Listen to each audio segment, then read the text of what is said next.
তো হ্যাঁ জানি আমার এই ভিডিওটা দিতে খুব দেরি হয়ে গেছে, তোমরা খুব গালাগালি করবে আমি জানি। তো আমাকে ক্ষমা করে দিও। তো আজকে ছিল রং খেলা। তো আমি আমার অনেক দিনের ভিডিও গ্যালারিতে ছিল, আমি ভিডিওটা পোস্ট করতে পারিনি, তার জন্য আমি খুবই দুঃখিত। তো রং টং খেলার পর আমার ছিল আজকে একটা ব্রাইডের কাজ, বিয়ের কাজ। তো বিয়ের সাজানো। তো তারপরে রং টং খেলার পর আমরা বেরিয়ে পড়েছিলাম সাজাতে, ব্রাইড সাজাতে। তো তারপরে আমরা গাড়িতে চেপে পড়েছিলাম। তো গাড়িতে চাপার পর আমরা ঠিক টাইমে লোকেশনে পৌঁছে গেছিলাম।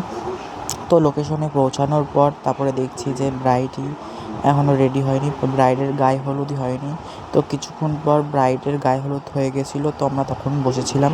তো তারপর হচ্ছে যে আমরা গেলাম ব্রাইডের কাছে। তো ব্রাইডের আফটার লুক মেকআপের আগের লুক আর মেকআপের পরের লুক, তো এর মাঝখানে কোনো ভিডিও ক্লিপ তুলতে পারিনি, কারণ ওর গোধূলি লগ্নে বিয়ে ছিল সন্ধ্যে 6টার সময়। তো কেমন হয়েছে মেকআপটা অবশ্যই কমেন্ট করে জানিও।